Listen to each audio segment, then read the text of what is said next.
They say it takes an elusive magic for a television show to reach legendary status. The right script and actors and crew and director and producers and time and audience all have to be just right for a show to transcend mere craft. But when it happens, it's an extraordinarily special thing. And what could have been a simple television show becomes a cultural phenomenon. And what's even more incredible is when a show goes beyond entering the pop culture zeitgeist and becomes a full-on brand. And not just a small little brand, a behemoth of a brand. A brand that is instantly recognizable on its own, but has also become known as a vehicle for other brands.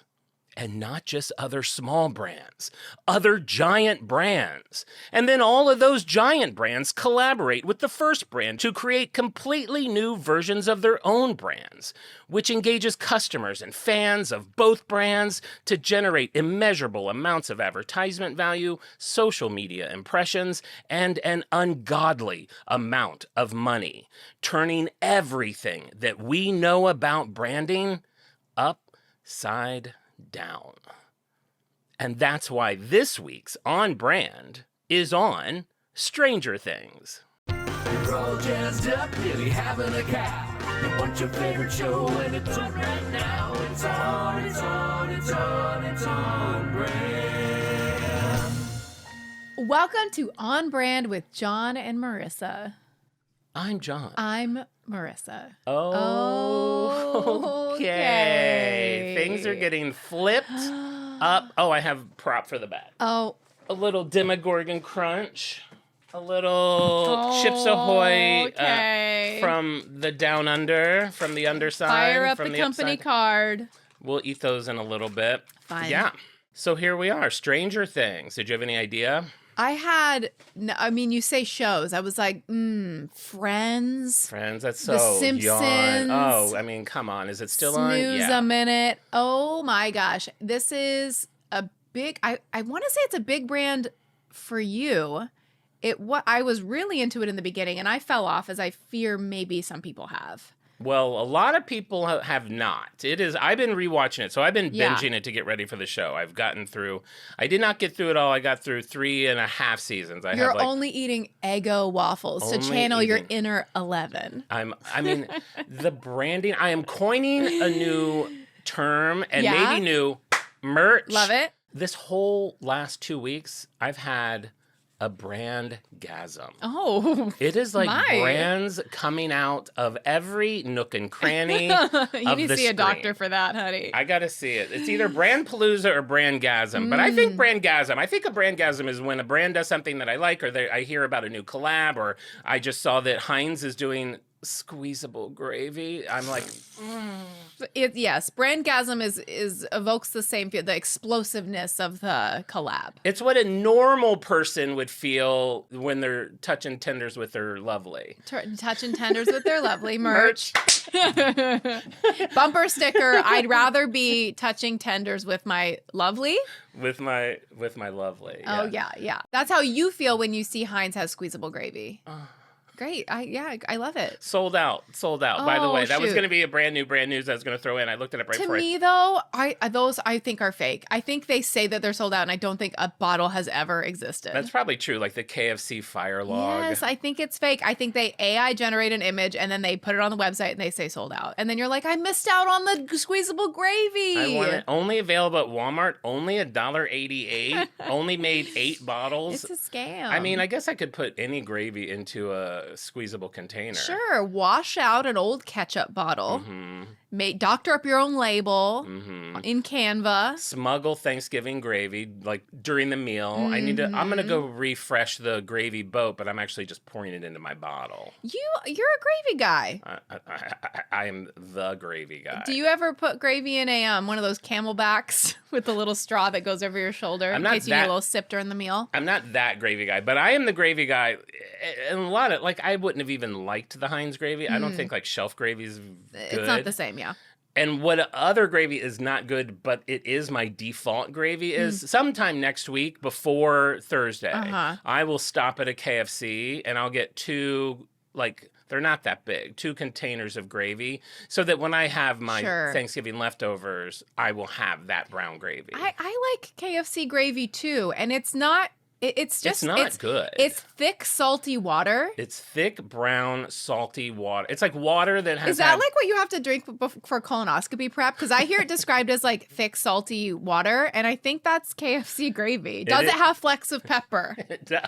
Okay, And it here we go. comes in a bucket. Honestly, I feel like if you ate the same quantity of KFC gravy as you're required to do for colonoscopy prep, it would do the same thing, and it would taste better. Like, let me have that. Fun KFC gravy fact. Last time I got KFC gravy, and you're probably thinking, oh, that was probably like last March or like around Easter or something. Sure, No, yeah. a week and a half ago when I stopped to get some, just to have some gravy. I was going through You like to have a little gravy at home. Yeah, because I was having a turkey moment, like a sliced turkey moment, and I can have some gravy. And I was making mashed potatoes. So I sure. grabbed some gravy. Yeah. Ordered one. The bag was really heavy. Got home, there was 2. Oh. 2 for the price of one. Like those little half pint kind of the things? one that's Yeah. like twice as big as that. Okay. It's like that thick. How long does that last you in the Glover household? I don't know. That's a good question. I don't know. I don't know I feel like shelf life on fast food. I know we joke like there's people that have like a McDonald's cheeseburger in their closet from like 1974 Sure, and it it degrades looks the none. exact same. Yeah. But I don't think for some reason they don't have a super long edible shelf life. Yeah, I know what you mean. They'll live forever, but they're not. You won't enjoy great. it. Yeah. I mean, in some cases, it's like 20 minutes. Yeah, I think that's In-N-Out fries. Sure. Is 20 minutes. I feel like the KFC gravy, because it's still styrofoam, No, and now it's a black plastic. black plastic, bringing it to my lips and taking a little swig. You ever bring it to your lips, take a little swig of that gravy? I'm sorry. Do you ever bring it to your I feel lips and take a little swig? This feels like a Freaky Friday episode of On Brand. In the last 5 minutes, we have switched bodies. That sounds like something I would do. I don't know that I've ever. I have a memory because when I would eat the gravy, I still am a vegetarian. Sure, I've had a burger in the past week, but still I'm a vegetarian. I would get the styrofoam gravy, and I remember the mashed potatoes, so textureless, so They're silky. So smooth, but not in a good way. No. Like in a No. paste way. Pasty, but I loved powdered potatoes as a kid. So this was like, it was so well, up that's my your alley. heaven then. It's my heaven. Like the gravy is empty and like, you have a sense memory of licking a container. I know licking the styrofoam container of the gravy. I have for sure stuck my face in your and face in and like it gets- a you get muzzle. Like a muzzle, and you get a ring around your whole mouth. Uh-huh. I would rather do that than swipe my finger. I'm not around it. swiping my finger. Were there a few times you accidentally like came into a meeting at work and you had a big brown ring around your mouth and they said like gravy? Yeah, that's why they call me Gary Gravy Ring, and I was like, my name's not even Gary, and they're like, yeah, but it's funny, Gary. Yeah, so that was a fun surprise. I got 2 gravies, and then I keep forgetting to bring this most boring story up. We but love your boring I stories. may as well share it. So I use this hair product called like Rudy's Matte Pomade. Mm-hmm. I used to get it at the Rudy's Barbershop. They closed. The new place for some reason still sells it. Somehow they're related. It was like $28. Oh. Kind of expensive for a pomade, but it lasts a long time. It has since gone up to $40, and they don't even have it in the store. And then I was running out, but I'm a creature of habit. Obviously, Is this story ending with you using gravy as pomade? How are you going to connect? You didn't have the pomade and you have 2 things of gravy? That's why every time I come over here, there's like a trail of alley cats following Yeah, me. I was wondering about that. I saw Flattened Crow yesterday. Ruined my afternoon. Babe. Actually, that's kind of perfect for a Stranger Things episode. An very- ominous flattened crow. It's not a bird you want to see flattened. It feels very ominous. Okay. If so you're- anything, that crow would be, I had finally befriended a crow. I've spent years befriending a crow. He goes Totally. out to get me my first little gift and gets flattened. There was a gold pocket watch in its mouth, and it was pointing towards your house. No, you're supposed to say there was a pint of KFC There gravy was but right next to him. sure. Yeah, I that's know, fair. they like shiny things, but... So you're out of pomade. So I'm out of pomade. I have to get it. I look at Rudy's has a online store on Amazon. Of course they do. So I was like, fine, I'll get it there. Still $39 on there. But if you like bought like one of their, of course, like a bundle where you got like 2 other full-size products, like a shampoo and Things like you don't need or care things about. I don't yeah. need or care about, then it was only like $11 Ooh, more. this is going to be tough for somebody with your specific type of disease. Yeah, so it was like $51 to buy the bundle. Two things I might use, but definitely don't have to have. Sure. Spending more for things you don't want. To get the thing I want cheaper is very on brand for me. Yes, I agree. So I did it. I did the bundle, and then it came. Bundle bitch. Merch. John's a bundle bitch. You are a bundle bitch. So then it came, and I didn't open it. I just set it in the bathroom or whatever. And then a couple days later, it came again. That's what she said. Wow, you got double doozied? So I'm like, what happened? I was like, oh, maybe because it's like different products. They send them at different, like, you know, coming from different warehouses, whatever. You never know. So I eventually get around to opening them. One of them is the two things I don't need. And the other one is really heavy. And I open it up, and it's a box. They accidentally pulled and shipped a box of the pomades instead of one pomade. Like a case of them? I got 4 of them. Oh. 4 $40 pomade. I know, I just got goosebumps. This is $200 worth of pomade. According to my math, that's $380 of pomade. Oh my gosh. Handed to me. And I'm not even done with the one that was going low. So I still have 4 unopened pomades. I'm not going to project your longevity, but this is a lifetime supply. What? I don't know. It seems like it lasts a long time. Oh, I thought it lasted longer. I should start doing the brands I really like and make sure that I get those. You know, pomade is one of those things where I feel like you'll be like, oh gosh, this little tub is $30, but then it's like, oh, you actually use the size of a newborn's fingernail. Yeah, I use like such a except my hair is so long right now. Once I get right now I'm using, I'm probably using less than the size of a cotton candy grape. Probably half of a cotton candy grape. Okay, a blueberry? Those jumbo. But not a jumbo blueberry? Not a well. A large blueberry in the regular blueberry pack. A raspberry that's not fully developed. Okay, great. Got it. Perfect. Perfect point of reference. We are all on the same page. That is not a boring story. Someone's on break right now like, man, I really could use a fruit salad. These bitches want me to eat fruit. We're paid off by Big Berry. Big Berry. That'd be fun if we had a listener named Big Berry. That would be fun. If your name is Barry and people call you Big Berry, send us a letter. Send me a DM. She won't reply to you. Just send it to me and I will John's say in hi. bed. Well, why don't we get into the show then? So, Stranger Things. One, you're right. It is on brand for me. I forgot. Here's the what is it? The crab. The rant about Stranger Things.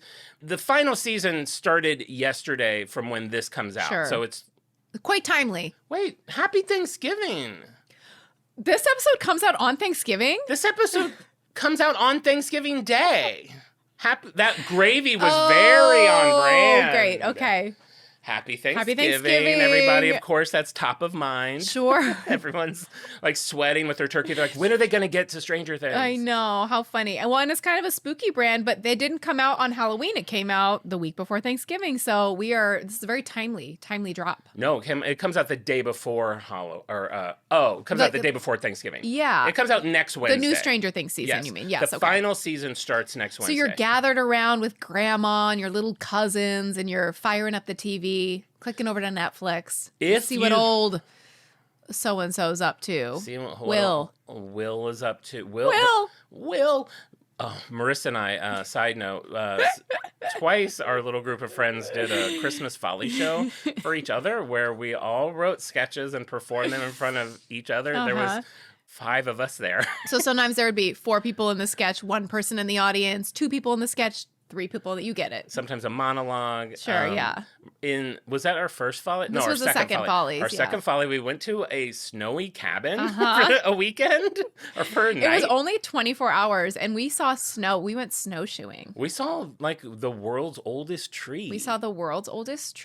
Or very old. We brought a lot of props and we wrote a sketch that we performed for our 3 other friends. Marissa and I did. We did a Stranger Things sketch. She played the part of Winona Ryder, the mom looking for her son Will.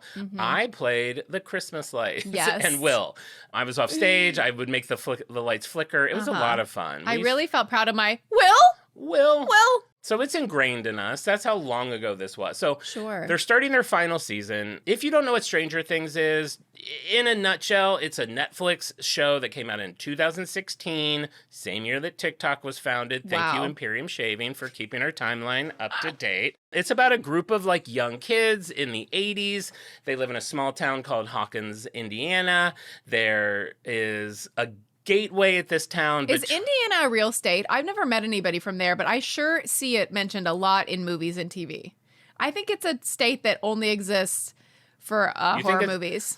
So if you were me right now, you Yeah. would say, now, you may disagree with me, but dare I say that Indiana is the 555 of states. I love that. Only for motion picture Only and for motion television. picture and television. Yeah. No, it's real. Are you sure? Have you ever met anybody from Indiana? I've never been there. And when I was I challenge everybody to pull out a map.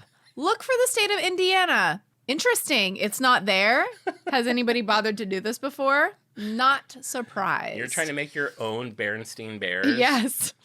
Well, true or not, this show takes place in Hawkins, Indiana. And in this town, there's like a gateway between like another world that is very evil and the world of the 80s.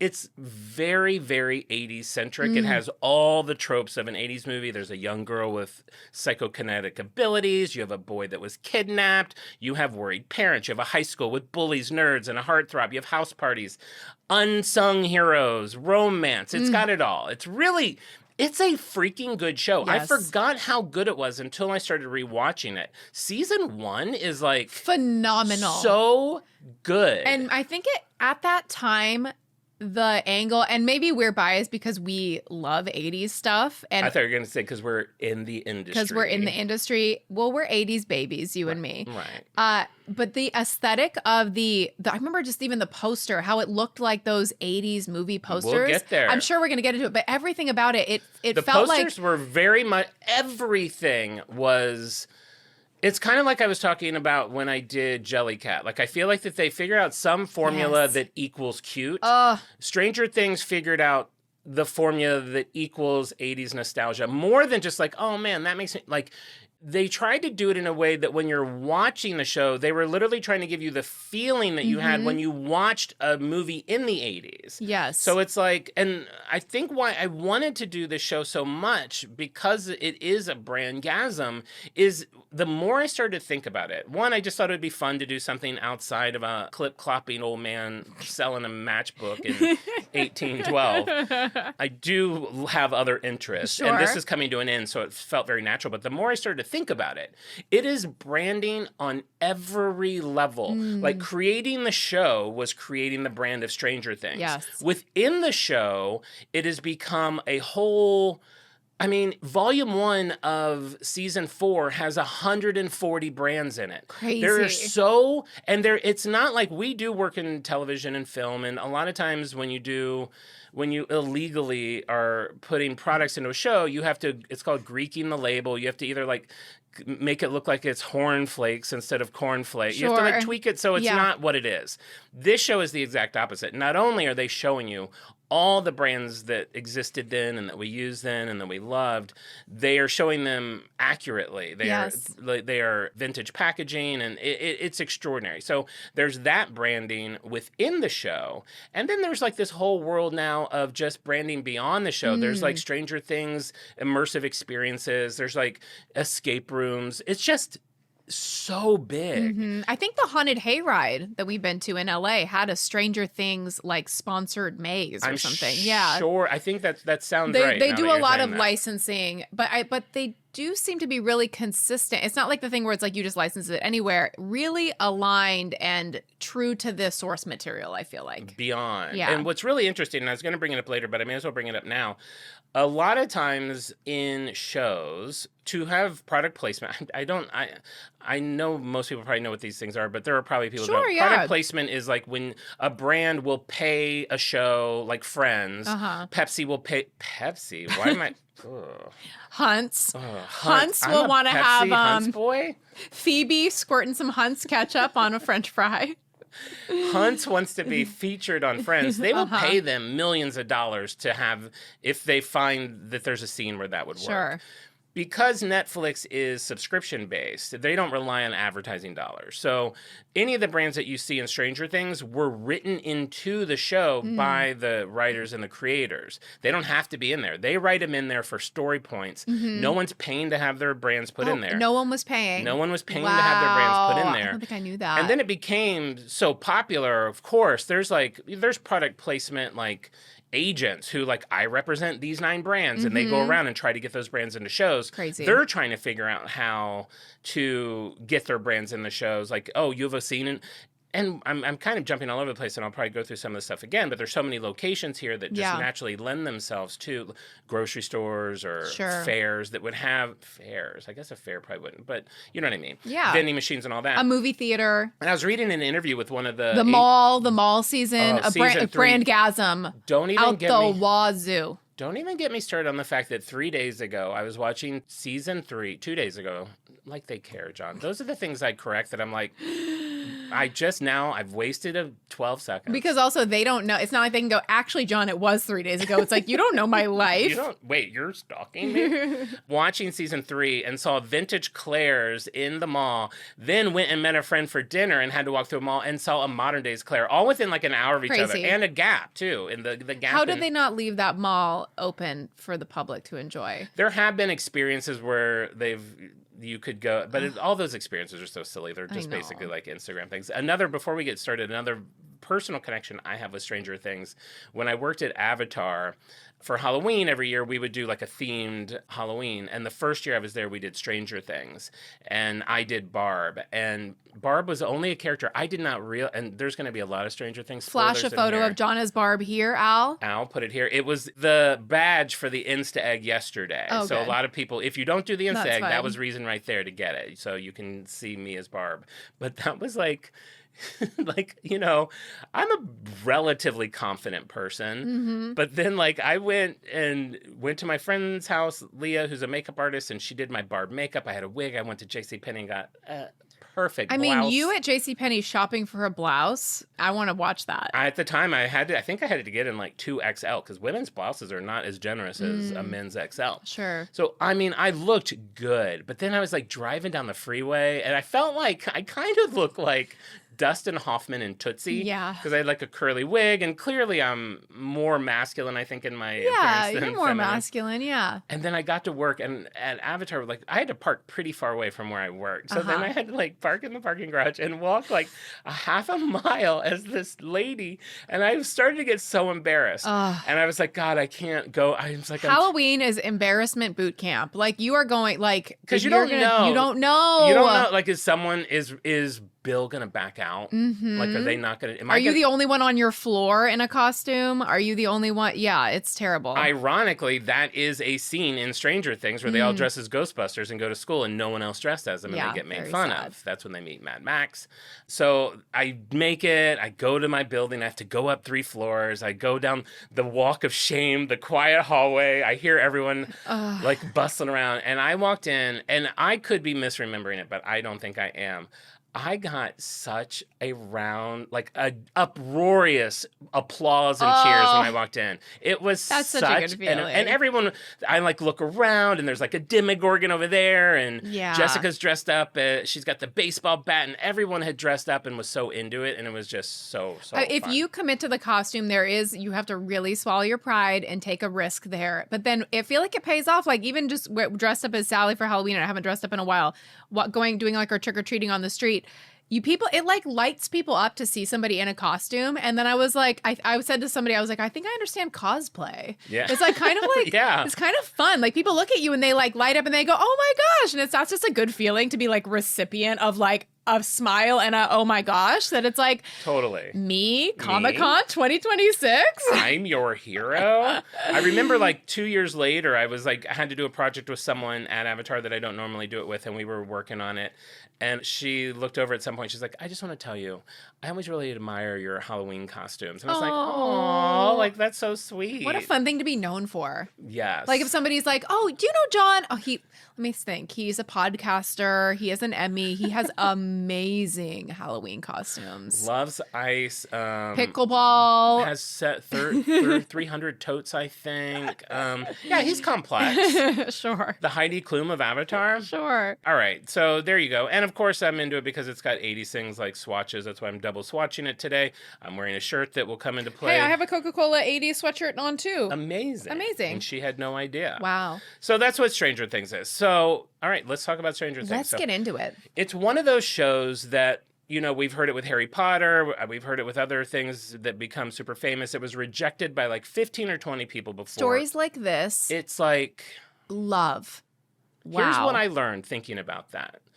If you have something that you are trying to sell or pitch or whatever, and it keeps getting rejected, it's a guaranteed success. It does not mean in any way that it is not good No. or up to par. Do it a few more times, Uh-huh. and you will be a billionaire. The more times it gets rejected actually means your wealth will grow exponentially. Every rejection you get is another million you'll eventually acquire. I love that. So we're then- the Stranger Things of podcasts. We are? Yeah, we're going to be huge.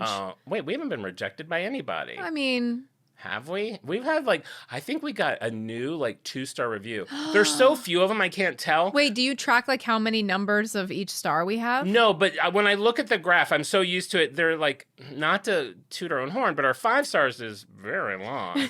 And our 1, 2, and 4, it's 2 of those were the same. There's 2 of them, and one of them was a little smaller. Now they're all the same size. So it's something's 2 is changed. meaner than 1. 2 is meaner. 2 than is 1. meaner. And actually 3 might be the meanest of all. Oh, Because you're talking stars. yes, because 1 or 2 is you're just maybe you're just being an asshole. You're an anarchist. You just want to watch the world burn. But 3 is nothing special here. Yeah. No, That hurts the most. But we being gotta average. find them because in this day and age, if you look at reviews, maybe they just didn't. Maybe they thought our shipping was slow.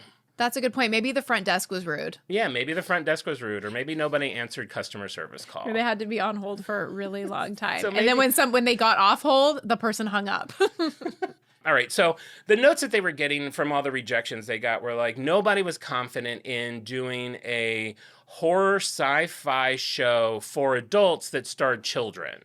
So they were either make a show for kids or focus on Hopper. Okay. Hopper is the cop. The least interesting character. The least in the interesting show. character, though. I just watched him do a monologue in season 4. Tear jerking. I was this is your Oh. audition monologue. This is your Emmy nomination monologue. Yeah. So they finally get an opportunity to pitch it to Netflix. And what they did that was so cool, and I did not know this, I just found it this week, and I think they might have just released it this summer. They made a trailer, slash sizzle reel, from a bunch of 80s movies cool. that is supposed to kind of be the show. Sure. And I watched it, and it's so good. It has clips from Close Encounter of the Third Kind, Poltergeist, Jaws, E.T., Halloween, The Conjuring, which is newish, A Nightmare on Elm Street, 28 Weeks Later, and it has all of the things in it. You see that there's going to be a community, you see that someone's going to be missing, and there's going to be this unknown villain, and it really gave you what season 1 was going to be. And they even used a song from this band they like, who they end up going to do the score and the theme song for the cool. show. So it's got it's their vision. I suggest That's cool. searching Proof it of concept. and checking that out. It's really neat to see. So let's get into, I guess, the branding of Stranger Things. So it's 2016. You turn on the television. Everyone's buzzing about the show. You don't know what it is. Okay. You know it's the 80s from the second it starts. Yes. Because there's a lower third that says 1983, That helps. I think. Yeah, that helps. But I gotta tell you, the 9+ minute opening of this show, before we get to the theme song, which is my own Brandgasm, is so incredible. It starts off one of those little twists. What are we hearing? Is that something scary? It's boys playing D&D. We meet the cast. They have to wrap it up. They go home. We follow Will, the main character. A scary thing happens, and he disappears all in 9 minutes. And then cuts It to moves. It moves. That show moves. There's Yes. 8 or 9 episodes.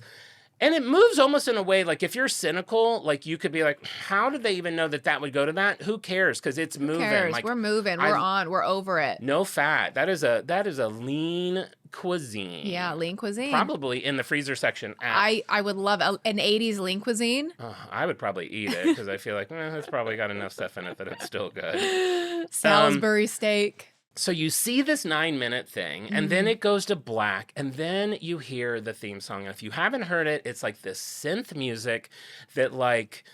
It is one of the few, and I have this note in my notes to say, it is one of the theme songs that I literally never skip. I never hit the skip button because I think it's such a beautiful launch into the show. And then I started thinking, like, people like consistency. I know there's people that have talked about liking our theme song. Like, I like listening to our theme song before the show starts. It kind of like sets you up for what you're going to do.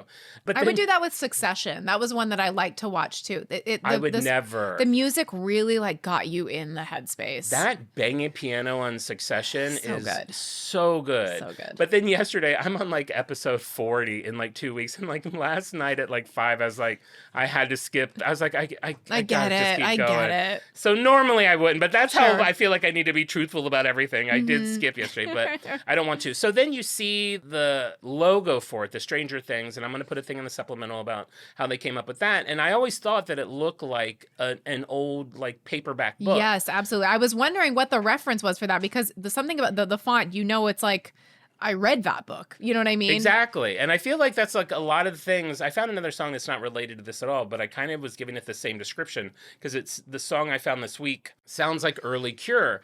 And I've listened to it like 40 times. And it's like a song that I've known my whole life that I've never heard. Yeah. And that's kind of what they do with Stranger familiar. Things. And that was very intentional. I have learned in my research. They really were basing the look of the logo off of 80s Stephen King books. Yes. They all kind of had that look.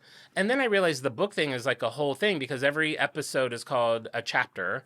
And then now that they're dropping chapters in groups, like next week or yesterday, probably a few episodes come out. Those are called volumes. Oh, wow. Okay. So it's all kind of, their themed. structuring is all book themed. Okay, so I told you about like product placement. I actually used to, way before I knew you, used to work in art department and the props department, and those are the people that would do product placements. So I would work on like low budget movies, and I would strike product placement deals to get like, the good thing about product placement is it gives the prop person things that they don't have to pay for. So like I would do product placement with like Ray-Ban, and like before a movie, Ray-Ban would give me like 10 pairs of glasses. They're like, anyone that needs glasses in the show, you give them these, whatever. We'd strike some deal. And what happens after the movie is none of their business. I would definitely try my best to keep them. This in a lot can of places. of Pine Sol that was just on the kitchen table. Anybody planning on taking this home, or can I snag it? There was a lot of Pine Sol in my trunk. I remember one time I was so like, looking back on it, I was almost embarrassed. I just got distracted because I forgot you have your like Stranger Things I know, the Stranger Things lights are everywhere. It's kind of perfect. I should have made them flicker. I was working on a low budget movie. I was so young, but confident enough in my job. And I'd gotten product placement for water, and I was watching them like rehearse this scene. And in the scene, they're drinking bottled water, so I'd swapped it out with mine. But there was dialogue in the script about the water, like, oh, I love this water from Colorado. And I was like, Colorado? And I looked at the product placement water, and it was from like, I don't know, Alaska. And I went to the director. I'm like early 20s. I mean, you have to. Like, you would have gotten in trouble if you missed that, I don't right? think so. I don't think the product can force you to change script. I don't know. But I was like, hey, would you mind saying like this, I love this water from Alaska instead? And he's like, yeah, okay. But then I was like, they could have put Colorado in there because it's like where they're from, or like it's important to them. And I'm just like some kid like changed the entire course of the film. The film major plot point. A huge success. The Oscar clip was the Alaska water thing. There you go. There you go. That's how I got my Emmy. That's funny. So yeah. So I used to do this kind of stuff. You know who has the best product placement is soap operas. No. Their product placement is so deranged and so over the top. Days of Our Lives doesn't do... Do they not do the really obvious stuff? They've only done it a couple times, and I've joked about it in the Discord. Once, like 10 years ago, out of nowhere. I mean, Days of Our Lives has been on for... I think they just had their 60th anniversary. So they've ebbed and flowed with budget over the years. Sure. Back in the 80s, they would like fly to countries and film scenes and stuff. Now it's like, you can tell they have like 3 flats and everyone's just standing next to the same wall. They fly in a different painting in the background. But there was a scene like 10 years ago where like 2 of the like high school kids were doing a scene, and someone's like, let's get out of here. We got to go study. And one of them was like, I'll be right there, right after I have a bowl of Raisin Bran. And they like picked up a box of Raisin Bran, poured a bowl, and started eating Ate an it. entire bowl of cereal for like, 3 minutes. It felt Hey, so if you're psychotic. pinching pennies, that's a good way to pay the bills, which, by the way, we're here. If you want to send me something to drink during the show, I'll sip on it. I'll sip on it. I'll put it in my Stanley if I'm allowed. Then it can be whatever you want. It's like those people on The Voice or American Idol. They've always got like the Dunkin' cup or the Coke cup, but who knows what's in that cup? Tequila. Tequila. All right, so let's go through the seasons.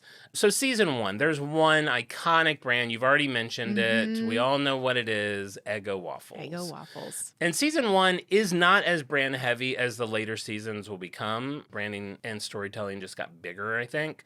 But definitely, I think they realized the power of their branding. I feel like that probably incorporated it more. But season 1, there's still a couple of moments that I think are good branding moments. So in the third episode, we have Mike, one of the kids.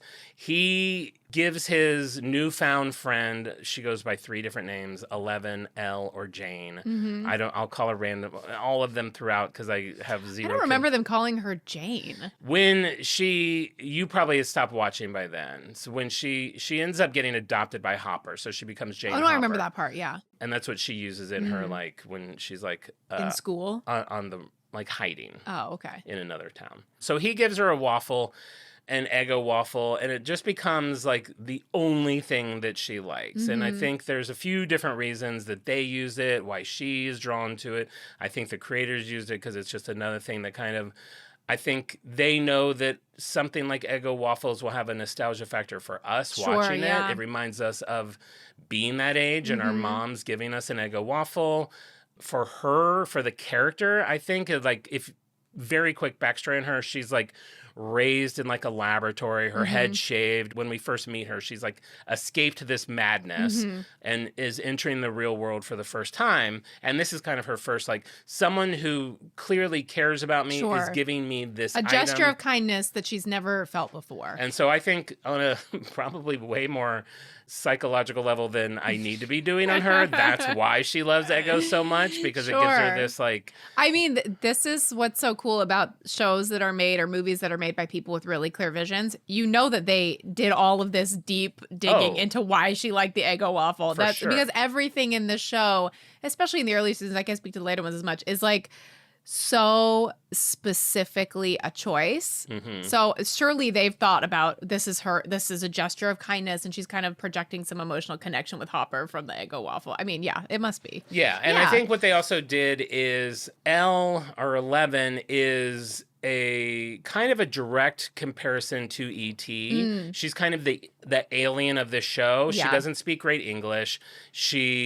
Even on Halloween, she wants to go as a ghost, which I think E.T. did. Like, because it's an homage. They can hide. Sure. The Eggos are kind of the Reese's Pieces. Like, at one point, she finds Eggos in the woods. Like, it's a lot of those same E.T. moments. They do so many homages in this show. Yeah. And once you know that, and if you're familiar with what they're tipping their hat to, you can't not see them. Like, every 80s movie is represented. I love homage because you can just like copy something and be like, it's an homage. It's an homage. Is that an homage? Hey, I wanted to ask you, was that an homage? Was that a copy or an homage? Oh, it was an homage. Oh, okay, you weren't great. just copying them? Oh, that was an homage? Okay. Now I love it. Well, it gave me a Brandgasm. E.T., famous product placement story. M&M's didn't want to do it. Reese's Pieces slides right in. What fools were they? What fools? Do you think the person who did that still thinks about it, or have they passed? They're tossing and turning at this moment, regardless of the time of day. Yeah, they're tossing and turning in their car on the way to work with regret. Do you think they're pulled over right now listening to the show? Yes, they are. They're like, can I not escape this? At least they don't know my name is Mark Spitzman.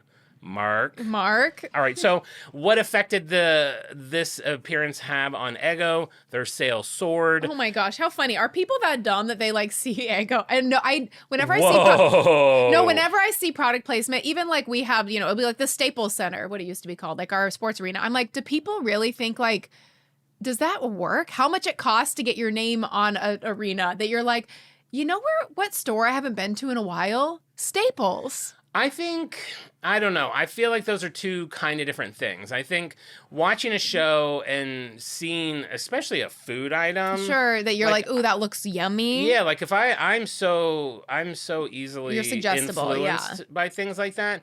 I'll think about, if I saw a syrupy, buttery bite of Eggo, I'll think about that for 4 days. I'll either have to eventually get it or it will fade. Okay, yeah. But I feel like that's a little different The than... Eggos, too, it's not like they look delicious in the show. I mean, they're just like a dry, floppy Eggo. It's not like a close-up shot of like syrup and butter, like to make your mouth water. That's true. Even just me saying this, I feel like you're thinking about waffles. I mean, because when I see the Eggos, I'm not looking at the product they're eating. Sure. I'm looking at the beautiful yellow packaging that and you're does like, have that "Ooh, that Eggo is has good." that shot on it. Interesting. Okay. Did you eat Eggo waffles after seeing Stranger Things? Are you one of the people? No, this one didn't get me. Mm. But it got a lot of people. Sales went up 14% in 2017, another 9.4% in the beginning of 2018.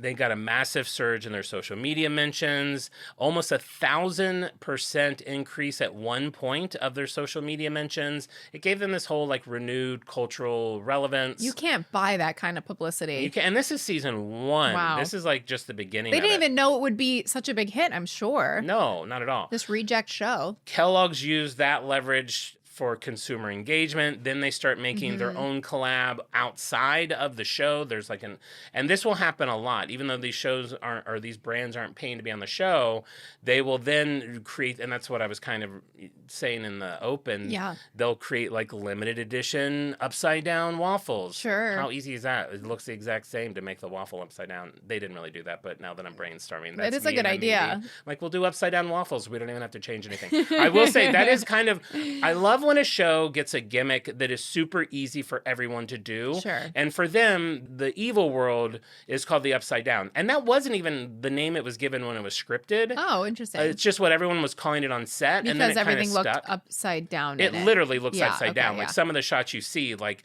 this house, if the camera were to turn upside down, this exact same house would be below us, Yes, but it okay. would be all spooky wooky. It looks spooky and like dusty and like misty. There's yeah. cool little like pieces. I did for my Insta egg yesterday. I made the Insta egg look like the Stranger Things logo, and it Cool. slowly turns upside down, and it's got those little pieces Oh my floating gosh, around. you're So having fun over there in the egg. It was a lot. It's one of my favorite Insta eggs, even though it's like stealing the design. And Who cares? It's an homage.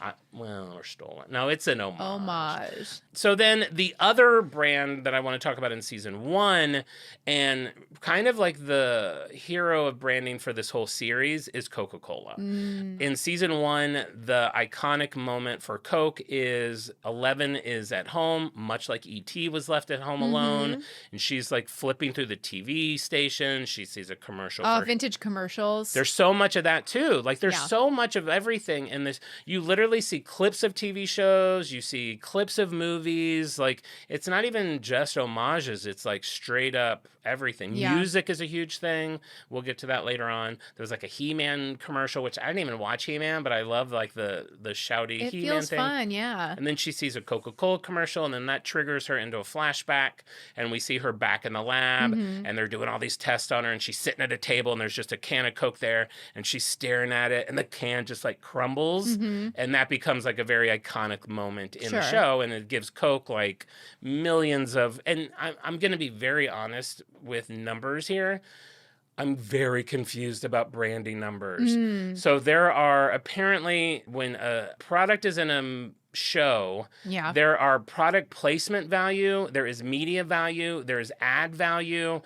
They vary from millions. One of them said that Coca-Cola got 33 billion in value from this, and then I searched that. But what does that mean? I don't. I looked it Yeah. up, and then AI was like, that is incorrect. And I was like, I don't know. So I may throw some numbers out. Well, and a lot of those, I mean, it's like if you're ascribing a value to that type of publicity, maybe that was like $1 billion worth of publicity for the impact it had. Yeah, I don't know. I think we didn't go major in marketing. I mean, I did do a note down at the very bottom of my thing of like media value is is broad and can apply to all forms of paid Okay. exposure, and then product placement value is specific and Specific, applies. but how do you know like who's buying what from what they're influenced by? And it all depends on like how well the item is seen, how long Sure. it's on, how iconic is the moment. It's like Okay. there's so many factors in Yeah. it. Just assume that every brand in here got millions of something. They're doing great. They're all doing Let's say great. it's a good Christmas for the kids in that family. Yeah.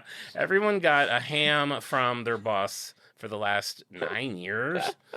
All right, so Coca-Cola Have has... you gotten your ham yet? No, did they come? I've always wanted to get a mailed ham. A mailed ham from your boss? Ooh, maybe we... Podcast one. Now it's a lot of... Al sometimes will be like, what should the gift be this year? It's like, should it be like, we got a nice blanket, a sweatshirt, and you're like, ham. Ham, please, with no bone. A boneless ham. A boneless ham. Someone send John a boneless ham. Actually, your mom every year gets honey baked ham. It's coming, and yeah. gives me a big portion of it. There you go. All right, so that's season 1. I would say season 1, we can boil it down to Eggo and Coca-Cola. And of course, you see other things in it, but I'm not focusing on it. Season 2, the show has now grown to 8.8 million people watched it in the first 3 days. That's the other thing number-wise from this thing. Netflix doesn't like give out all their numbers, and so like you find all these different stats from different places, and then they're also for different durations because it's a streaming thing. Like it used to be like television show, like 400 million people watch J.R. Ewing get shot, and now it's like this is just continuously on. So in like 3 days, this many millions watch it. By 90 days, a billion. But it's like I'm watching it yesterday, so it's still getting numbers. Yeah, like, it's really weird. And they are just famously private about that. Yeah, and it's so again, with some of my, this is more about celebrating the brands than it is the figures. Sure. All right, so season 2 comes in, and it gives us a lot of those opportunities to see a bunch of brands. We have an arcade for the first time. In the arcade, we saw Dragon Slayer, which... Fun. Oh my God, the graphics on Dragon Slayer, like that's a game that I don't feel like I've seen. So many like vintage games have been remade so many times over the years, like Pac-Man you can get on every format. Yeah. Donkey Kong, all those. Dragon Slayer I've never really seen since then. So it was so it's like if you don't know it, it's like a cartoon basically video game. And it's just super fun. But you do see Asteroid and Pac-Man and Dig Dug. There's a whole episode named Dig Dug because one of the characters beats someone else's character and gets the top score in Dig Dug. You've also got Halloween Night, which gives us a bunch of fun branding and costumes. You've got Ghostbusters, a bunch of branding with candy. You've got Hershey's and Mr. Goodbar and Reese's and all those things. Three Musketeers has a pull-out moment from that. Three Musketeers becomes the candy that is fed to a baby alien, so it really has like a moment. They get a little moment. You have a school location where you're seeing Trapper Keepers, which is really fun. I did an episode on that. You're seeing a hero Swatch watches, which is great because this is prime Swatch. At Barb's parents' house, we have a whole scene centered around a bucket of Kentucky Fried Chicken. Even at the end of that scene, at an awkward moment, hottie little Steve like looks at the parents and it's all quiet. And he's like, "Finger looking good." Like they even get their little slogan in there. Wow. In Mike's room, we have a big Millennium Falcon toy, which is so nostalgic for so many kids from the 80s, was getting those Star Wars figures and vehicles. Car product placement, Chevrolet is a big one. Billy's car is a Chevrolet Camaro. Hopper drives a Chevrolet truck. There's just so many brands. Joyce's job, we see Kodak and GE. Her boyfriend works at a Radio Shack. We see movie clips from Mr. Mom, Terminator, Halloween, and then all those E.T. references that I was talking about earlier. The like people searching in the woods with flashlights. We've got Elle wanting to be the ghost, and then we hear rattling in the garage. We know that there's something out there, and it turns out to be this little alien that gets fed the thing. It's like so same thing, but it's just different like masks. the coziest type of movie, like show. Like I don't know. It's like why would anybody think that this would not be a good idea for a series? It's like it's like all those things. It's all hindsight. So look many at Harry boxes. Potter. I Look at Harry Potter. That's like a never-ending juggernaut of like they're making a whole new series about that now. It just hits on so many. It like scratches itches you didn't even know existed to see all of this stuff. Yeah. And it's perfect timing for people our age. Yeah. Like it's the same kind of philosophy of like when people get adult money, like you'll see toys cycle around. Like Strawberry Shortcake is popular in the 80s, and when they'll do the math, like in 20 years we'll bring her back because those kids that loved her now have money and then we'll rebuy that the stuff. little miniature McDonald's toys, the Boo Buckets. Yeah, it's all for our nostalgic And 80s our babies' wallet. hearts and It's our all wallets. for our wallets. It's all for our wallets, yeah. Viewership at the end of season 2 is so large that brands are seeing as much as 150% increase in sales after Wow. their episodes air. I kind of compare it to like the Oprah effect. Oprah, like for when she still had her show, I don't know how, maybe it's still influential now. She doesn't even have a magazine now, but I know she still does her list, which is basically just everything on earth. She's just saying, my list this year is everything. I get 5% of whatever you buy. But like back in the day, if Oprah mentioned your Sure, brand but she on could her put show, your brand on the map. Or a book, if she put you on her book club list, you would be like instant New York Times bestseller. yeah, and this is kind of that same thing. I remember Wow, she that's did so that with cool. Sprinkles. She mentioned Sprinkles, and all of a sudden, I think the one, did you work at the Beverly Hills one? Yeah. The lines for that were out They were out down the the door. street for after she mentioned it. They were. All right, season 3. We now got 40 million accounts tuned into the season 3 premiere. It just keeps growing. This season, we're going to see 100 brands. So Oh every my year just gosh. kind of increases and increases.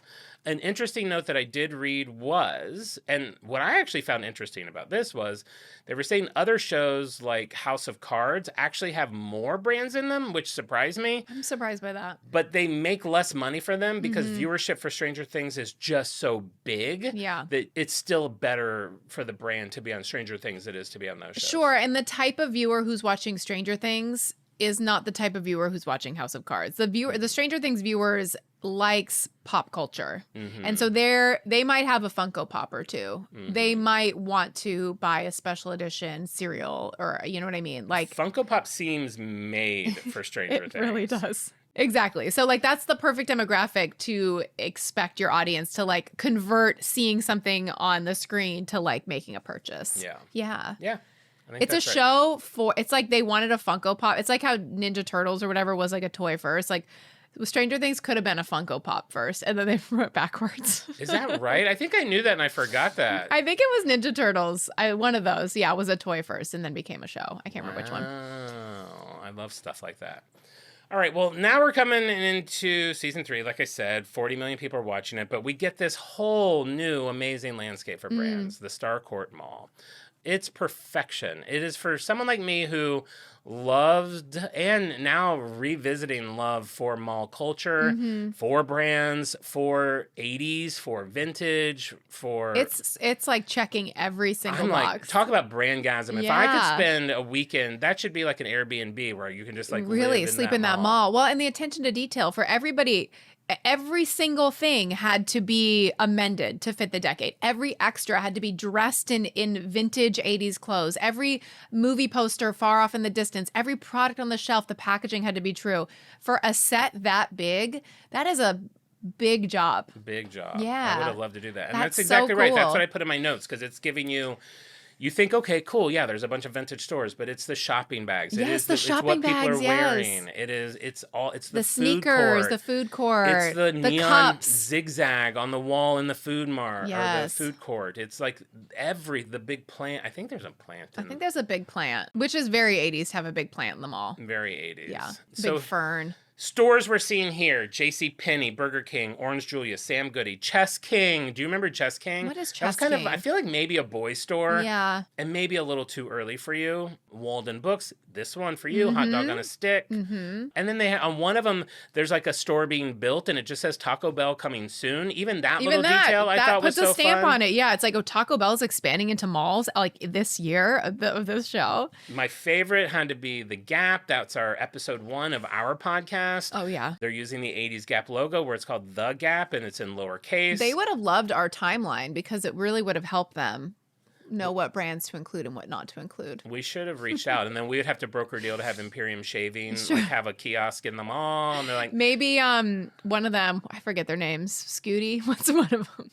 Scooty. What are their names? Who? Will, 11. Lucas. Isn't there someone named like Scooty or Yeah, something? there's Scooty. Yeah, Okay. we'll have Scooty. Maybe Scooty's listening to an episode of On Brand on a Walkman. You mean Max? Isn't there like someone with a red-haired funny girl? name, Scooty? Oh boy, you should, What are? Can you name all of them? babe. I don't know that I'll remember all the kids' names. There's Will, Will, Lucas, Scooty. the toothless one. Is that Scooty? No. I looked at this through branding, not through kids. Kids of Stranger Things. It just puts their actor names. So you have Finn, Charlie, Sadie. Oh, gosh, you're derailing me. Oh, okay. You have Mike, Will, Lucas, Dustin, and 11. Okay, There's no Dustin, I Scooty. think it was Scooty in my mind. And then Max ends up joining. Max, I love. Yeah, she's great. Max goes on to be in a Taylor Swift video. Yeah, she's a redhead. Yeah. Yeah. And for some reason, I think I was jealous of all these kids. It's like, screw you. I get Jealous of the kids? I get jealous of anyone who's successful early because Oh I just my wish I had gosh. been more ambitious as a kid. We don't want to be, no one wants to be a I want to child be a star. child actor. I want to be right now in recovery doing this podcast. Oh my God. You want to be Corey Feldman, my co-host? Let's just say they were probably on my avocado list, but then I did a little research on them on this, and I was like, they all were like on Broadway before that. Like they were all very talented. And I was Sure. like, you know what? Scooty was in Les Miserables. Them and Olivia, I'm just taking everyone off my list. I'm just Oh, great. celebrating everyone in their Celebrate talents. everyone's hard work. I love that. Yeah, except Millie Bobby Brown. She's obnoxious. She's staying on the list. She's a big old avocado. Yeah. Okay, so at the Gap is super fun because it actually gets a moment. It gets kind of like an 80s outfit shopping montage. Oh, yes, We that's so have fun. 11 go in there with Max. They finally become friends. There was girl tension for a minute. This is the first time where Max she's kind of been either dressed in the lab. She wore the same weird outfit for all of season 1, which became... I think they do that so they can do action figures and stuff like that. Sure. Like their uniform. Yeah. Season 2, she's basically wearing clothes that people have given her. So this moment in the Gap is very like, you pick you, girl. You find It's your an outfit. homage to like the makeover montage. 100%. So fun. So she finds her look in there. And the Gap just looks so... It's probably earlier than I really went to the Gap, but I assume all the research they did, this is what the Gap looked like. You have It was to so assume. bright and fun. Everything is like primary colors and it I just... thought that too. Her outfit that she ends up in, I was like, that's a Gap outfit? Yeah, how much have Okay. they like I dulled trust down? that you were on eBay and you checked the archives. They probably had access to the Gap archives. Yeah, oh, I'm sure. Yeah. Yeah, it was kind of surprising to see, but it was definitely now if I had a time machine, I would grab that Big Mac and head over to 1985. You could Gap. get a burger from the mall also. I feel like by 80s, they're not... Everything's bad again. Not... It's somewhere between then and now. Like, I'd rather get them in, like, 1950. Sure. But, while you're there, While I'm there, you're not picking up a Burger King Whopper. I mean, sure. I'll grab a Whopper. Boys got to eat. What else are we seeing in this season? Season 3, there's a bunch of shoe moments. We got Converse, Vans, Adidas, Nike, Reebok. Fun fact, Dustin or 11 wear a pair of Reeboks in every single episode of this season. Oh my gosh, funny. Kellogg's has a product placement in this season. We go to a 7-Eleven. We see Vintage Hostess, which is obviously an on-brand favorite. We've got in the hospital, there's a vending machine moment where you only see like 4 of the candy bars, but then for one frame, basically, you see the whole vending machine, and then 11 makes all the candy like explode out of it. I spent 5 minutes trying to freeze on that frame, and I finally got it. And it's like it's got Fruit Skittles, which they're called Fruit Skittles. Not anymore, just Skittles. Wow. I think. Oh I don't my think they say gosh. Fruit Skittles anymore. Kit Kat, Reese's Pieces, Snickers, Milk Duds, Crunch Bar, whatchamacallit, Twix, Three Musketeers, Peanut Butter Cups, M&M's, Almond Joy, and an oatmeal cream pie. I love a whatchamacallit. Literally all that in there for one frame. And true vintage packaging. True vintage packaging. Wow, so Fantastic. cool. You see a Coke machine, you see a Sprite machine. There should be an Emmy category for this. For my research, there is. well, I already won it actually. No, but that for is the so people nice the of people you. who did this, who made the stuff for the vending machine. There is art direction. I think that probably goes under that. Okay, yeah. Then that's good. And no notes then for the Emmys. No notes. Sarah, did you take down that note? You can scratch that note. No, we're not going to. She's already got the phone up. Redact it. Redact it. We're not going to reach out to the Stat. Emmys today. There's over $15 million in advertising value in the first 3 days of release. And like I was saying earlier, that's based on screen time, logo visibility, product discernibility. It's too much, too It's nerdy. too much specific, too stuff. dorky. They're taking something fun and making it dorky. But they have to. I mean, they're all about making money, but it's just Sure. not what our focus is. Sure. The top 10 visible brands on the show for this season are Coca-Cola, Cadillac, Chevrolet, Casio, 7-Eleven, Sharp, Adidas, Pentax, my first camera, Reebok, and Burger King. Wow. Coca-Cola apparently gets at least 21 references in season 3. We see it in vending machines, cans, posters, product, etc. So this is probably my favorite branding moment of the whole series, I think. Ooh. I'm wearing it right now. Drum roll, please. Alice, like, Alice why are you like, banging on the table? Takes all that out. So season 3 does a product placement in the show that I just think is fantastic. They take what is very often considered one of the largest branding blunders of all time. Okay. And it happened to happen the year that this episode is taking place. Mm-hmm. So they just embraced it. So if you are not familiar, in 1985, and it makes me so, as a double Virgo, it makes me so freaking mad that in 1985, on Coca-Cola's 99th birthday, they changed the formula of Coke. Apparently, they were under pressure. Pepsi was taking the lead. Apparently, 99 years, that wasn't enough for them to hold on to their laurels. They were like, we have to change. Pepsi's doing it.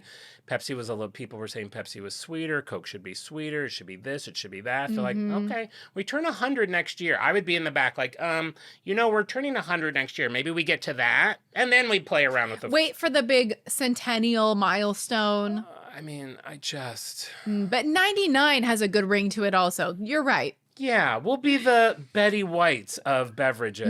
Make it to 99.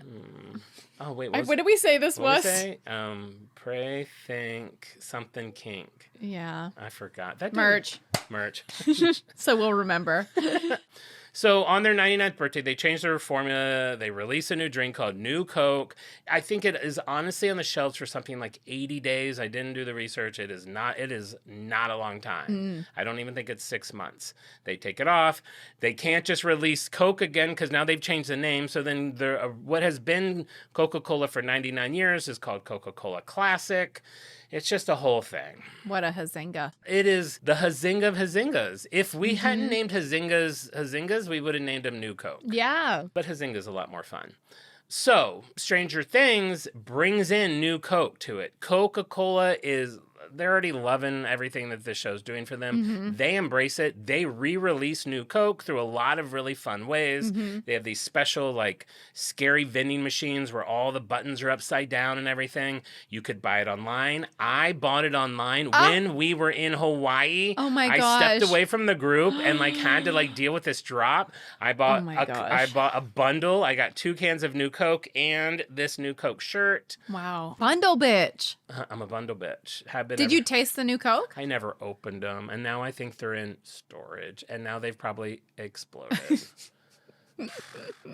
I wanted to bring one here to have in the background, but oh my gosh, I think they're probably exploded in storage. It's quite buried. But they're so fun with it. Like, they even write a scene into the show where Lucas, they're like, all the kids are always on an adventure, and there's always this fun banter back and forth. And then, like, at one point, like, Lucas cracks open a new Coke and is drinking it, and like, I forget who is like, oh, what are you doing? He's like, what? It's good. And everyone's like, no, it's not. That's fine. And yeah, they like they really are tongue in cheek about it and have a really fun moment with it. That's and cute. I just love that that's in there. I'm obviously a Coke head. I'm a Coke head. So I like seeing that in there. Okay, so I would say New Coke is one of the big moments of 3, but the other one, which isn't a real brand, but now it is, and it falls into this whole thing about this whole story, is Scoops Ahoy. Scoops Ahoy is an ice cream shop within the mall. It was not a real place. It was created by the show. It's where Hottie Steve works and what's her name? Uma Thurman's daughter. And Ethan Hawke's daughter. Something Hawk. Maya Hawke? Maya Hawke. Maya Hawke. Maya Hawke. Maya Hawke. It's like Jar Jar Binks. Misa Hawke. There's your collab. Misa Hawke potato chips. Maya Hawke and Jar Jar Binks are doing a collab for Misa Hawke potato chips. No, miso. Oh, like the miso sauce. Hawke. Miso They're still ramen. Jar Jar Binks and... miso soup. Miso soup. Okay, it's called miso soup. Brought to And you it's by... Jar Jar Binks. And Maya Hawke is also there. Great. We got it. I want some Jar Jar Binks miso soup. Me too. Okay. She's great. I like Maya Hawke. She's really good in it. Yeah, she's Plays great. a les. Oh. So Steve finally opens up his heart to her in a very fun scene where they've both been given truth serum, but then they escape the Russians and find themselves sick in the bathroom. And they're like, I wonder if the truth serum is still in us.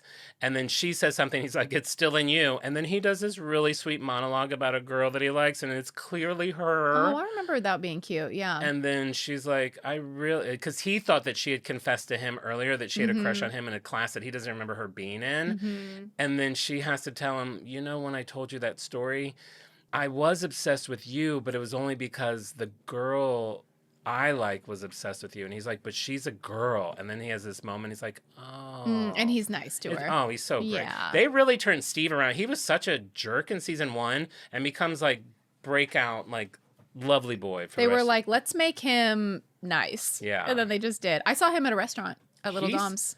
Where at Little Dom's? He was sitting on the patio. I let him be my little Dom. You let him be your little Dom? This is on brand. We can't talk about Oh, that. yeah, that's right. But no, he's super talented. He's like in a band. Like he's Yeah. very wildly successful. Yeah. And cute to boot. Cute to boot. All right, so we've got Scoops Ahoy. So they work in this thing, and then Baskin-Robbins sees an opportunity to get on this whole Netflix game. They're not even Great. in the show, but they're No. like, listen, you have an ice cream shop. Why don't we make a recreation of a Scoops Ahoy in our flagship store in Burbank, California? So they create a pop-up. They recreate Scoops Ahoy. It's very cute, very like Instagrammable. They change the front and the door handles. They turn into like ropes and the inside. They really go all out. I of course went to it. Oh. I didn't wait in line for it. I wasn't forgot that about much of a like I got because they were selling like branded ice cream. They had what did they have? They had a Demogorgon sundae, of course. The Briar's House Lights Polar Pizza. Too many words, but there's a scene where there's Christmas lights, and that's become very iconic because it was Okay. a chocolate chip cookie topped with Snickers, ice cream, and the M&Ms were the lights. Okay, that's cute. A USS Butterscotch, a sundae that's referenced on the show. And then this is to me a Hazinga, an lemonade freeze. What does lemonade have to do with An 11 at all? lemonade Why would it freeze. not have been an Eggo Eggo ice ice cream cream. sandwich? I've had an Eggo ice cream sandwich. Why wouldn't that And they're have been- good. Why It's wouldn't that have so been the easy. thing? An Eggo, a waffle cone. Make an Eggo waffle cone. Eggo waffle cone, Eggo ice cream sandwich that you can dip in like a maple, like Great. a warm maple, Yes. like A topping. buttery maple ice cream and an Eggo waffle cone. All brands should have us on retainer. I mean, really, really. So Netflix and Baskin-Robbins are very into this idea. Like they let Baskin-Robbins read the scripts before the show's out. my They let them gosh. see the show early so that they can Wow. get everything right. Baskin-Robbins, applaud them, did their own research about what was going on in the 80s, and they That's really cute. spent a lot of time on it. The That's strategy really fun. worked. Over 2 weeks, sales jumped an impressive 150%. Great. And then what I find interesting about this is all successful. That was only for a couple of weeks. Mm-hmm. Baskin-Robbins, I did think, still carried Stranger Things branded flavors. Mm-hmm. But then Scoops Ahoy becomes its own brand. You can buy Scoops Ahoy ice cream now at like Walmart and Can different you places. really? So it's like just kind of this like there's no it's like nowhere it ends and begins. It's like everything can be something. This is so rare and dare I say strange because things like that, the fact that a Bubba Gump shrimp is a restaurant, Right. that you're like, wait, that's from one movie that came out in 1994. Like that there would ever be people who are eating Scoops Ahoy ice cream. If these products can carry on beyond the success of Stranger Things, time will tell. But it's funny that like that has happened only a handful of times before. And if there's any franchise that can pull it off, I feel like it's Stranger Things.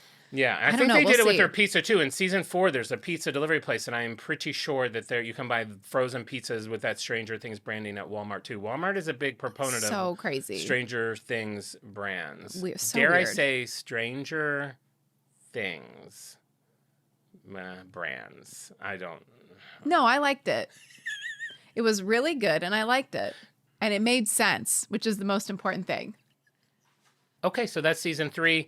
Now season 4, this is the most recent season. It still came out like 2 or 3 years ago.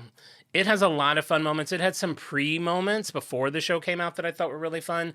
Domino's came out with what they were calling the mind ordering app. Oh, what's that? I never used it. I was looking for reviews to see how it worked, but basically, of course, they have a fun little let's turn it up to 11 when ordering our pizza. Fun. They created this app that apparently you didn't have to, you could do all the ordering with gestures from your eyes and face, like not touching it. They wanted it to be very like, like 11? Like 11, you like can using your mind psychically control. order So you're your like, pizza? pepperoni. Like, I don't know how you do it. Like if you have to pepperoni, you have to make an O, like, oh. You have to make your mouth look like the shape of the topping you want. Like mushroom is like... Yeah. And banana peppers like... Olives is like... Onions, you have to force a tear out. Yeah. That's so fun. they had that. They had the mind ordering app. Doritos did a virtual concert. I watched the video. They made a whole... I love it when someone makes like a found footage video that you're supposed to have been from 40 years ago. Fun. Basically, they were saying in 1986, there was supposed to be this big concert called the Doritos Music Fest of 86. Uh-huh. The bus with all the band members goes missing. The concert never happened until now. Oh. So now the concert's happening. You had to buy a bag of Doritos in order to get tickets to watch the virtual concert. Okay. It was going to have the Go-Go's, Corey Hart, Soft Cell, plus a surprise appearance by Charlie XCX, who has nothing to do with the 80s. Was not alive. But 140,000 people watched the concerts, meaning cute. they sold 140,000 bags of Doritos. Great. Fantastic. Season 4, most viewed English language series on Netflix up until that point. Crazy. 930.3 million hours watched in the first 28 days. Bananas. When Volume 2 drops, over 1 billion hours watched. This time, we have 140 brands just in Volume 1. Coca-Cola and Lacoste lead with product placement. In the first 28 days, Coke hits 1.83 million value of whatever that is, and Lacoste hits 1.8. Lacoste, it's kind of funny. Lacoste is only in the show in one episode and is worn by a kind of a real asshole bully. Yeah. He's also the one that wears Reeboks. It gets a real close-up of the shoe as he's stepping on someone's hands, but still does wonders it for the thing. Sure. I think the surprise brand of Season 4 was Jif Peanut Butter. Oh. We have Hopper, who's being held prisoner by the Russians. He goes through an escape, a really fun escape. He's traveling through snow, ends up in a church, opens all these boxes, finds a crate of peanut butter, eats that basically to save his life. Then we have Winona Ryder being kidnapped by someone else. She's in an airplane. She opens up a crate, finds Jif Peanut Butter, smashes a jar, uses the glass to like cut through like their like bandages or what their restraints. Wow, glass jar peanut butter. I know, which actually a freak brought up. Eric Make a Mess brought up today. He DM'd me. He's like, I don't even know why. He's like, I like this peanut butter. Comes in a glass jar. He's like, what peanut butter do you like? And I wanted to be like, I'm going to talk about glass jar peanut butter in like an hour. But you couldn't reveal your secret. But I couldn't tell him. Oh, well now he knows. now you know. So yeah, surprising a lot of screen time for Jif Peanut Butter. I didn't look up the numbers, but I'm sure it did wonders for them. There's a scene in like a local small town supermarket where we see a ton of brands. That's a Brandapalooza in the supermarket. You've got Curade, you've got Johnson & Johnson, Ziploc, Black Cat fireworks even. Wow. Brillo pads that look like back when Warhol painted them. There's a cereal aisle. They had a lot of fun with the cereal, and I was pausing because some things get featured really well, and other things you have to pause it and kind of see. But they had like all of like the novelty cereals in there. They had Mr. T cereal, they had Ghostbuster cereal, and Smurf Berry Crunch in there, all which I thought was really fun. And while I'm thinking about it, I want to give a quick shout out to a fellow researcher that I met when I was researching the show named Sergi. They run a website called brandtrack.pro. It's now like you have to pay to get it, but basically what they do is what I just did for this is they watch shows and they keep lists of all the brands that are shown within that show. Oh my gosh. And I wrote them and I was like, hey, listen, I'm doing this episode on Stranger Things. I'd love to see your research on just that show. I don't love to not have to pay a subscription, sure. And they wrote back and they were so nice. So like, I looked at your thing. I haven't listened to it, but it looks super fun. Here's the list. It was like nice. 550 lines of brands. That's what you want for the timeline. That's what I want my timeline we need to to be get like. Sergey on the timeline. So I did not use all that information, but I definitely pulled some. I've looked through to verify things, and I want to thank them for their hard work in doing something that is very interesting. Not everybody would. And if that's something you're into, check out. It's what'd you say, Brandmaster Pro? No, not at all. What'd you call Brandtrack.pro. Brandmaster Pro. Sergi's like, who the hell are? This is like. That's you in a nutshell with like Instagram. I'm going to tell a story in just a minute. Taylor Smith. Another brand that is really featured in the beginning of 4 is with the Hellfire Club, and it's also featured in the pilot. The boys playing Dungeons and Dragons. It's a big thing for these nerdy boys. I'm sure we'll do that at some point. I feel like someone suggested that over the years. Someone definitely has. Now that I've seen a few things on Dungeons and Dragons, not even just from here, I've come across a video of a woman explaining to someone else, I think they're both famous, but I don't know who they are, what Dungeons and Dragons is. And the way she explains it is so hypnotic to watch. Yeah. And like after like 10 minutes, she's like, there, you've been playing it. And he's like, so she's like, you encounter this person. What do you think what would you want to do? Would you want to like run away, or would you want to like think about maybe asking them a question? Like, I think we could have had a lot of fun with that. We need a master. We need a master. If anybody wants to be our master. We need a master. We would do really great. I would dare say the biggest branding moment of all time, of all the seasons of Stranger Things, came in season 4. And it came with the character Max. Basically, she's the villain is trying to kill Max and bring her into the Upside Down. And they realize the only way that you can save yourself from that happening is to find your favorite song.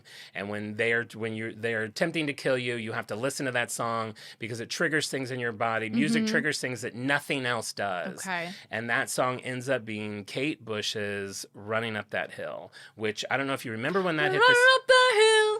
What happened with that song alone Crazy. was just insane. It was a song that was originally released in August of 1985. In the U.S. charts, it reached 30. It did well. It was a successful song.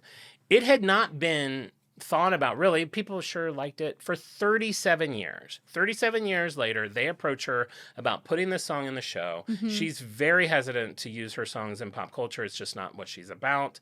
She liked the show. She was like, yeah, go ahead and do it. Wow. It becomes almost the theme song for the whole season. It's like becomes such a pop culture moment. Apparently Winona Ryder was a fan and she was pushing for the song to be in there. It got an 8,700% increase in global streams over the course of 1 weekend. Because kids are hearing this for the first time. Kids are hearing it for the people that love it weren't born when the song came out. It became the most streamed song on Spotify in the UK and the US. It reached 1 billion streams on Spotify. I think in the UK it got a record for taking the longest to reach number 1 from when it was released. That's fun. I think in the UK she was the oldest woman to ever hit the chart or hit number 1. It just got all of these awards. It hit number 3 on the Billboard chart in America, like 27 spots higher than it did originally in 1985. Is crazy. And she got millions and millions of dollars in revenue from it. Thank goodness she agreed to it, because that's like the Reese's M&M's thing. Whoever had put their song into it, assuming it was like a good song, because the show is so evocative and so people feel so connected to it emotionally, like whatever song it would have been that they chose probably would have gotten some kind of boost. Yeah. So, but it good is for her. one of those like it's like one of those you can't imagine another song. Yeah, it just doing fits it. perfectly. It just fits so perfectly. Yeah. Time-wise, when it came out, is exactly when it would have what they would have been listening to. In a branding handshake along with that, you're listening to that song on a vintage Sony Walkman, a WM8 Walkman, invented by my dad. I forgot that. Invented by Mr. Pendon. My Mr. Pendon invented the Walkman. I forgot that. Bobo invented the mocha. Yet here you are doing a podcast at a kitchen. Never saw a dime. Never saw a dime. Sure. Of course, resale. I mean, they don't make those anymore. Vintage ones, all of a sudden, it was like vinyl records. All of a sudden, you probably could have bought that Walkman the week before Stranger Things for 99 cents, and now they're like $400 on eBay. So that was that with season 4. Man. Then just a few other things about the show. The logo, we talked about it. They very much tried to make it look like a Stephen King novel. It was based on designs by Richard Greenberg, he was a motion graphics designer. So he did the credits for like Alien and Superman and Goonies. So that was all with that. The theme song we talked a little bit about. They had used music from this band Survive. They brought those guys in to do the theme song and the score for the show. They ended up winning an Emmy for Outstanding Original Main Title Theme Music. And then the poster you talked about a little bit the beginning. It wasn't completely based on Drew Struzan. Drew Struzan, I hope I'm saying his name right, is a really famous poster designer. He did like Star Wars posters. I saw a video about him. He's really cool. He has recently just passed away. I have a signed poster by him. Whoa. I have a signed Back to the Future poster of his. Oh my gosh. Storage. I love that I'm bragging. Like his death is like, got it before he died. What a weird thing to like. That was such a weird way to do that. You do like that, He's though. passed, but I did get him to sign Good thing it. I slipped right in and got a SIG. But a lot of his, and what the Stranger Things ones are kind of like where you see like a pile of heads in the middle of the poster and then like moments around And them. they look like they were almost like drawn with like colored pencil. Yeah. Yeah, which is so of the time. Yes, yeah. And that's what a lot of people, there were so many things about Drew that I've seen recently after he passed, like people not realizing that his posters were painted. They all thought they were photographs. Sure. And he just hand paints all of that stuff. It's really mind-boggling. So cool. So then that's kind of the branding of the show. And then afterwards, we've had different things. We've had Stranger Things, The Experience, which has been in many cities around the world. We had a pop-up small version of it here at Americana that I went to. That one was mostly like Instagrammable photo ops. And you could buy like cereal where all the printing is upside down. They've had in LA during COVID in 2020, they had a drive-through experience where you couldn't get out of your car, but you could eat foods from the show. Sure, yeah. They have live stage things. Like I said, they've had escape rooms. It's just like it is a brand. It's a Brandgasm. It's like one of those things. It'll be Yes. curious to see now that the last season is playing, if that will continue or if that will kind of fizzle out. I'm sure there'll always be merch, but I don't know if there'll always be. Actually, here in LA, this Sunday, it will have happened already by the time you listen to this. They're doing something called One Last Ride, which is on Melrose between Vermont and Fairfax, which is a really long distance. Okay, what is this? It's a bike ride that you can either do the whole thing or join it at any point. Okay. There's stores along the way that are participating, and you can get like at Pink's, you can get like a Demogorgon dog and like different things. You have to be on a bike? You don't have to be on a bike. It's encouraged to be dressed up.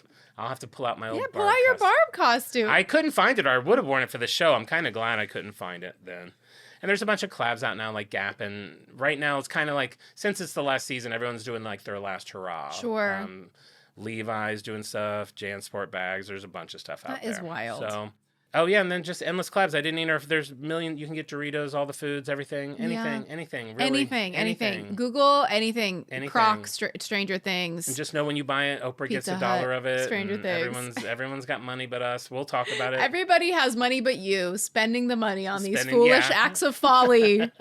They're laughing all the way to the bank. They really are. And I think that's it. I think that's Stranger Things. Yeah, that's the show. So now you've heard about it. Now you know about it. You stopped watching it. I encourage you to pick it back up because in my head, I will. thought I hated season 2. Okay. Turns out I didn't. The parts I hated about it were only an episode and a half, and I thought it was the whole thing. Oh, okay. I thought Barb was in all of season 1. She dies and she's in it for like 2 minutes. Episode 1 or 2, I think. Yeah.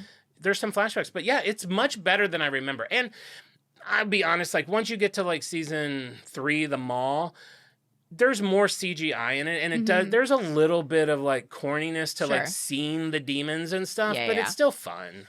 Yeah, it's fun, and I do, even though I crap on 11 and Scooty and how I don't like that they're all 45 now. Sure, I have so much respect for the craft and the vision of this show, and I loved the seasons that I watched. So yes, it's on brand for me. It's on brand for me too. Obviously, so it's fun. A great show. I'm excited to start the final journey. If you're invested in it, they're dropping season 5 in 3 volumes. They've got one for Thanksgiving, one for Christmas, and one for New Year. So that's how it'll all play out. By the end of the year, it'll all be done. And we'll know everything that's happened. Gobble gobble! Happy Thanksgiving, everyone. Gobble, gobble. Everybody have a great Thanksgiving. But before we go, we can't leave until we find out which turkeys are our Freaks of the Week. I love that. If you don't know how to become Freak of the Week, every Wednesday on our Instagram story, I post a little puzzle. And if you solve it, you can get your name added to the Wheel of Freaks. I spin that 5 times and pick 5 Freaks of the Week. And these are who those lucky people are today. We have Arabella Statura. We have Jack. We have Lindsay Webb, we have Samantha Cook, and we have Allie Lorraine. So thank you so much for playing the egg and for engaging with me online when I'm at home and I'm all alone and I'm just looking for a little bit of connection on this holiday season. I really appreciate it. And be sure to check out our Instagram to see all of our fun posts, our supplemental material, learn more behind the scenes about the shows that we talk about. And while we're giving shout outs, I'm going to shout out every listener this Thanksgiving and say, we are so grateful for you. You are at the top of our gratitude list. Thank you for writing to Jon in bed. Thank you for playing the puzzle, for playing the egg, for writing to us, for connecting with us on Patreon. We're just so grateful for you, and we hope you have a very, very happy Thanksgiving. And remember, we may go off topic, we may go long. Sorry, Al. Turkey. Let's see, the show's long, so I'm trying to think of how I can make this even longer. But whatever it is, just remember, we will always be on brand. Gobble, gobble. Gobble, gobble.